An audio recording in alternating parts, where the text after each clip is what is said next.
வாழ்க வளத்துடன் அனைவருக்கும் அன்பு வணக்கம். எல்லாம் வல்ல இறைவனின் திருவடிகளை போற்றிப் பணிந்தும், யாதும் ஊரே யாவரும் கேளிர் தீதும் நன்றும் பிறர் தர வாரா என்கின்ற கணியன் பூங்குன்றனாரின் நிறைமொழியோடும் இன்றைய சிந்தனை பதிவினை வழங்குகின்றேன். வைகறை வைரங்களில் இன்று நாம் காணவிருக்கும் பதிவின் தலைப்பு, நூலில் தவிர்க்கப்பட வேண்டிய 10 வகை குற்றங்கள்.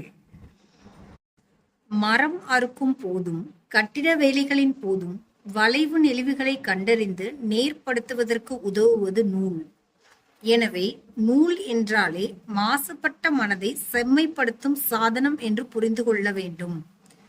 இங்கே நான் நூல் என்று குறிப்பிடுவது நம்முடைய சுயத்தை மற்றும் சொரூபத்தை விளக்குகின்ற பணுவல் என்று புரிந்து கொள்ள வேண்டும். இன்றைய காலகட்டத்தில் பல்வேறு துறை சார்ந்த நூல்கள் பல உள்ளன. இத்தகைய நூல்களில் கூறப்படும் கருத்துக்கள் அனைத்தும் உலகியல் வாழ்க்கைக்கு தேவையான கருத்துக்களை உள்ளடக்கிய பெட்டகம். உயிருக்கு உறுதி செய்கின்ற அல்லது உலகியல் நன்மைகளுக்கானது என்று எந்த வகை நூல் ஆயினும் அந்த நூலினை உருவாக்கும் நூல் ஆசிரியர் தற்போது கூறப்போகும் 10 வகை குற்றங்கள் இல்லாமல் நூலினை உருவாக்க வேண்டும். இந்த 10 வகை குற்றங்கள் நீங்கிய படைப்புதான் நூல் என்ற அந்தஸ்தை பெற தகுதியுடையது ஆகின்றது. இந்த தகுதியின் அடிப்படையில் பார்த்தால், இன்று பயன்பாட்டில் இருக்கும் 99% நூல்கள் நூல்களே அல்ல என்று புரிந்து கொள்வீர்கள். ஒரு நூலாசிரியர் தவிர்க்கப்பட வேண்டிய குற்றங்கள் எவை எவை என்று தொல்காப்பியர் வரையறை செய்திருக்கின்றார். தொல்காப்பியர் நூல் குற்றங்களை சிதைவு என்ற வார்த்தையால் கூறுகின்றார். தொல்காப்பியரின் கருத்துக்களை பின்பற்றி பின்னர் எழுந்த தமிழ் இலக்கண நூல்தான் நன்னூல் என்ற இலக்கண நூல். பவணந்தி முனிவர் என்ற சமண முனிவர் உருவாக்கிய தமிழ் இலக்கண நூல்தான் நன்னூல். இன்று பள்ளிகளிலும் கல்லூரிகளிலும் அதிகமாக பயிற்றுவிக்கப்படும் தமிழ் இலக்கண நூல் நன்னூல். நன்னூலை போதிப்பது மற்றும் படிப்பது தவறு இல்லை. ஆனால் நன்னூலுக்கு மூலமான தொல்காப்பியத்தை முதலில் நன்கு படித்து உள்வாங்கிவிட்டு அதன் பிறகு நன்னூலை கற்பதுதான் பொருத்தமாக இருக்கும் என்று கூறுகின்றேன்.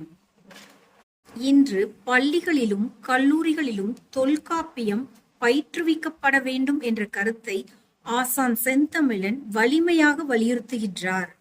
ஆசான் செந்தமிழனின் இந்த கூற்று மிகவும் அவசியமானது என்று நாம் முதலில் உணர வேண்டும்.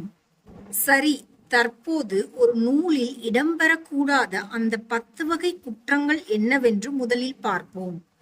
அடுத்தடுத்த பதிவுகளில் ஒவ்வொரு குற்றம் குறித்தும் விரிவான விளக்கம் தருகின்றேன்.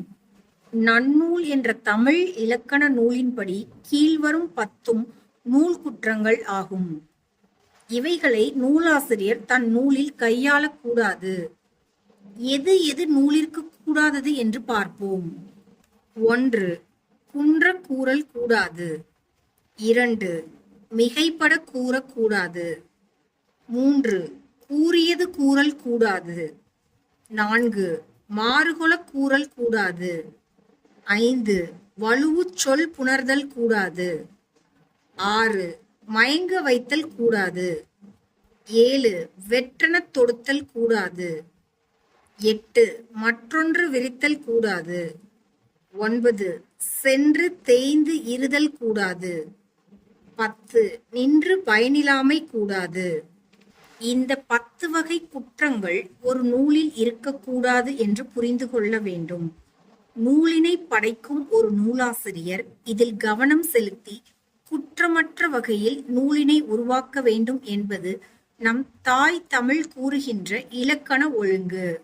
இன்று வெளிவருகின்ற நூல்களில் பெரும்பாலான நூல்கள் இக்குற்றங்கள் நிறைந்த நூலாகவே இருக்கின்றது. ஒரு நூலினை தர மதிப்பீடு செய்யும் போது இந்த கருத்துக்களை எல்லாம் மனத்தில் கொண்டு மதிப்பீடு செய்யப்பட வேண்டும். நூல் சிறிது பெரிது என்பதும் நூல் எதை பற்றி பேசுகின்றது என்பதும் முக்கியமல்ல. முன்னர் கூறப்பட்ட 10 வகை குற்றங்கள் இன்றி ஒரு நூல் படைக்கப்பட்டிருக்கின்றதா என்பது மிக மிக முக்கியம். எனவே ஒரு படைப்பாளன் இந்த கருத்துக்களை மனத்தில் இருத்தி நூலினை படைக்க வேண்டும். சமய நூல்கள், சாத்திர நூல்கள், தத்துவ நூல்கள், அறிவியல் நூல்கள், அறம் போதிக்கும் நீதி நூல்கள் என எவ்வகை நூலாயினும் முன்னர் கூறப்பட்ட 10 குற்றங்கள் இருக்கக்கூடாது.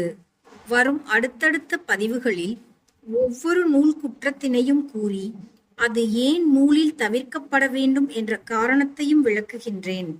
நன்னூலில் கூறப்பட்ட அந்த 10 குற்றங்கள் எவையவை என்பதை பவணந்தி முனிவர் ஒரு செய்யுளில் கூறியுள்ளார். அந்த செய்யுளையும் கூறி தொல்காப்பியம் கூறிய செய்யுளையும் வரும் அடுத்த பதிவில் வழங்குகின்றேன் என்று கூறி இன்றைய நாள் பதிவினை நிறைவு செய்கின்றேன். எல்லா உயிர்களும் இன்புற்றிருக்க நினைப்பதுவே அல்லாமல் வேறொன்றறியேன் பராபரமே என்கின்ற தாயுமான சுவாமிகளின் நிறைமொழியோடு இன்றைய நாள் பதிவினை நிறைவு செய்கின்றேன். அனைவருக்கும் நன்றி. வணக்கம். வாழ்க வளத்துடன்.